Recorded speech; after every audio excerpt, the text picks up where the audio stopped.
Apache പറക്കുന്നതാണ്, ഇന്ത്യയിലേക്ക് വരികയാണ്. എന്തൊക്കെ പ്രതീക്ഷകളാണുള്ളത്?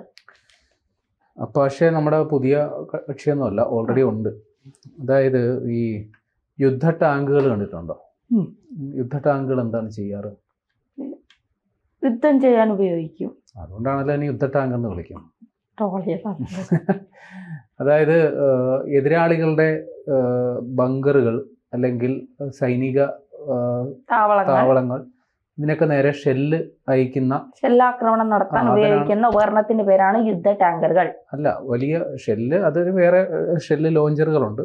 സമാനമായ രീതിയിൽ വലിയ തകർത്ത് കളയുന്ന സ്ഫോടനം നടത്താൻ പറ്റുന്ന ശേഷിയുള്ള വെടിവെക്ക്, തോക്കിന്റെ അതേ പരിപാടി തന്നെയാണ് ഒരു യുദ്ധ ടാങ്കും ചെയ്യുക.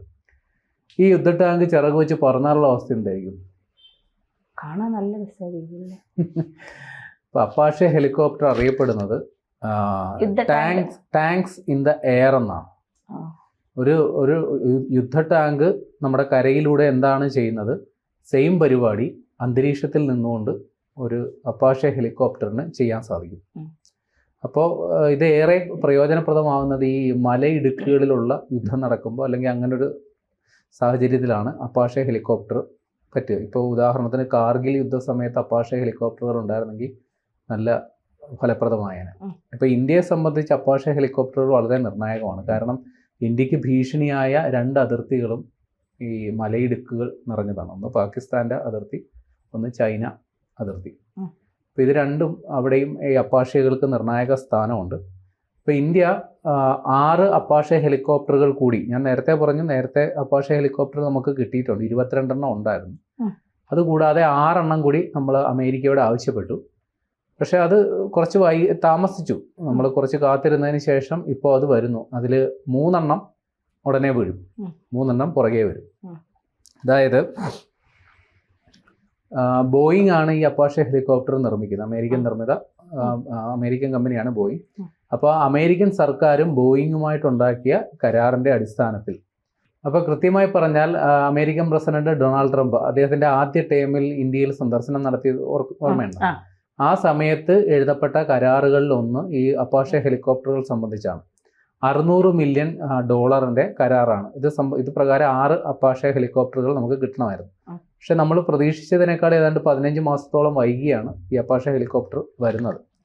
ഇത് വരുന്നത് നമ്മുടെ UP-യിലുള്ള ഗാസിയാബാദിലെ ഹിന്ദൻ എയർഫോഴ്സിൽ ഈ വരുന്ന 21-ാം തീയതി 3 അപ്പാഷെ ഹെലികോപ്റ്ററുകൾ എത്തും.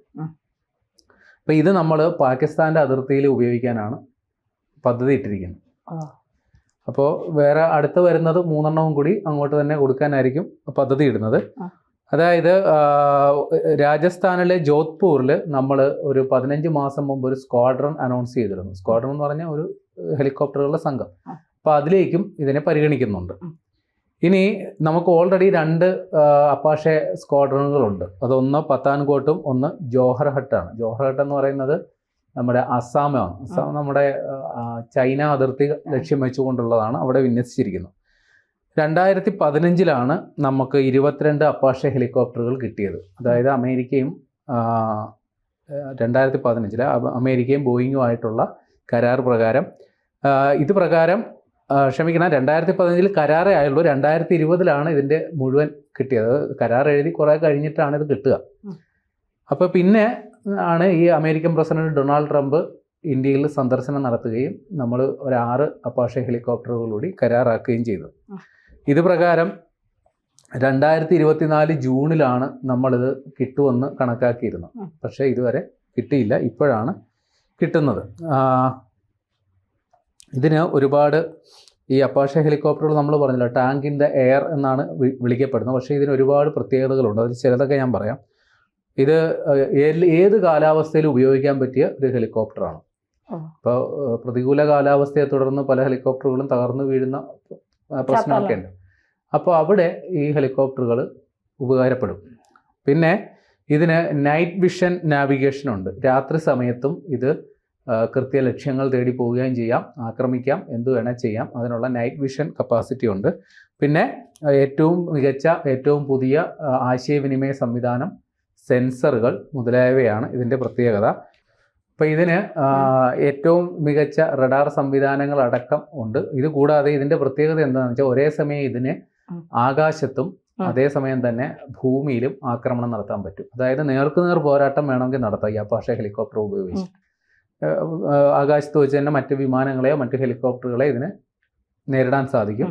അതേസമയം തന്നെ താഴെയുള്ള ഏതെങ്കിലും ലക്ഷ്യങ്ങൾ, അതിപ്പോൾ ഏതെങ്കിലും ഒളിയിടങ്ങളാകാം, നേരത്തെ പറഞ്ഞ പോലെ മലയിടുക്കിൽ ഏതെങ്കിലും ബങ്കറുകളാകാം, അതിനെയൊക്കെ ആക്രമിക്കാൻ അപ്പാഷെ ഹെലികോപ്റ്ററുകൾക്ക് പറ്റും. ഞാൻ നേരത്തെ പറഞ്ഞ പോലെ 22 ഹെലികോപ്റ്ററുകൾ നേരത്തെ കിട്ടിയെന്ന് പറഞ്ഞല്ലോ. അതിൽ ആദ്യത്തെ 8 എണ്ണം നമ്മൾ 2019 പത്താൻകോട്ടിൽ ആണ് വിന്യസിച്ചത്. അത് കഴിഞ്ഞുള്ള ബാച്ച് അസ്സാമിലെ ജോഹർഹട്ടിലും വിന്യസിച്ചിട്ടുണ്ട്. അപ്പോൾ ഇപ്പോൾ പുതിയ ഒരു സാഹചര്യം കൂടി നമുക്ക് വരികയാണല്ലോ. അതായത് പാകിസ്ഥാനെ ആയിട്ടുള്ള സംഘർഷങ്ങൾ വരുന്നു. ഈ സമയത്താണ് നമ്മൾ പുതിയ ആയുധങ്ങൾ മൂർച്ച കൂട്ടുന്നതിൻ്റെ ഭാഗമായിട്ട് കൂടിയാണ് ഇപ്പോൾ അമേരിക്കയിൽ നിന്ന് ഈ പറയുന്ന അപ്പാഷെ ഹെലികോപ്റ്ററുകൾ എത്തുന്നത്. നേരത്തെ പറഞ്ഞതുപോലെ ഇന്ത്യയെ സംബന്ധിച്ച് അതിനിർണായകമാണ് അപ്പാഷെകളുടെ സ്ഥാനം. കാരണം നമുക്ക് ഈ അതിർത്തികളിൽ, പ്രത്യേകിച്ച് പാകിസ്ഥാൻ, നമ്മുടെ കാശ്മീർ പോലുള്ള സ്ഥലങ്ങളിൽ, അല്ലെങ്കിൽ നമ്മുടെ വടക്ക് കിഴക്കൻ സംസ്ഥാനങ്ങളിൽ, ചൈനയുമായിട്ട് ബന്ധപ്പെട്ട് കിടക്കുന്ന വടക്ക് കിഴക്കൻ സംസ്ഥാനങ്ങളിലൊക്കെ ഈ മലയിടുക്കുകൾ വളരെ നിർണായകമാണ്. അവിടെയൊക്കെ ആർക്ക് വേണമെങ്കിലും ഒളിച്ചിരിക്കാം. അതൊന്ന് നമ്മുടെ കാഴ്ച പരിമിതി കൊണ്ട് നമുക്ക് പലപ്പോഴും അതൊന്നും ദൃശ്യമായെന്ന് വരില്ല. അപ്പോൾ വ്യോമ നിരീക്ഷണത്തിനും ഇത് വേണമെങ്കിൽ ഉപയോഗിക്കാം. ഇത് ഈ അപ്പാഷെ ഹെലികോപ്റ്ററുകളുടെ പ്രത്യേകത, ഇത് ആക്രമണത്തിന് ഉപയോഗിക്കാം, ഇത് ഒരു രക്ഷാപ്രവർത്തനത്തിന് വേണമെങ്കിൽ ഉപയോഗിക്കാം, അതായത് സമാധാനപരമായ ഏത് ആവശ്യത്തിനും വേണമെങ്കിൽ ഉപയോഗിക്കാം, അല്ലെങ്കിൽ ഒരു പ്രദേശത്ത് സുരക്ഷാ വിന്യാസത്തിൻ്റെ ഭാഗമായിട്ട് ഇത് ഉപയോഗിക്കാം.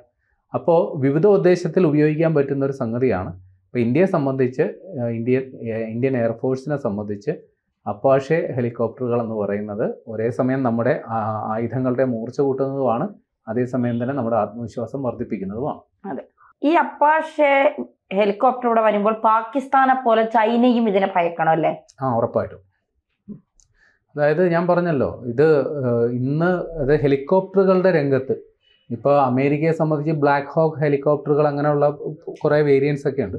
പക്ഷേ ഇന്ത്യയെ സംബന്ധിച്ച്, ഇന്ത്യക്ക് ഉള്ളതിൽ വെച്ച് ഹെലികോപ്റ്ററുകളുടെ മേഖലയിൽ ഇന്ത്യയെ സംബന്ധിച്ച് ഏറ്റവും ഒന്നാം സ്ഥാനത്ത് നിൽക്കുന്ന ഹെലികോപ്റ്റർ ഇതായിരിക്കും. നമ്മുടെ ഹിന്ദുസ്ഥാൻ എയറോനോട്ടിക്സ് ലിമിറ്റഡ് അല്ലാണ്ട് നമ്മുടെ സ്വന്തം ആവശ്യങ്ങൾക്ക് വേണ്ടിയിട്ട് ചേതക്ക് പോലുള്ള ഹെലികോപ്റ്ററുകളാണ് നേവിയും അതേപോലെ തന്നെ എയർഫോഴ്സും ഒക്കെ ധാരാളമായിട്ട് ഉപയോഗിക്കുക. നമ്മുടെ ഇന്ത്യൻ നിർമ്മിതമാണ്. പക്ഷേ ഇത് കുറച്ചുകൂടി ഈ പുതിയ ആയുധങ്ങൾ ഉപയോഗിക്കാൻ പറ്റുന്ന തരത്തിൽ, അല്ലെങ്കിൽ പുതിയ നിരീക്ഷണ സംവിധാനങ്ങളുള്ള ഒരു നിലയിൽ ഇത് വളരെ പ്രാധാന്യമുള്ളതാണ്. അതുകൊണ്ടാണ് നമ്മളിത് അമേരിക്കയിൽ നിന്ന് വാങ്ങുന്നത്.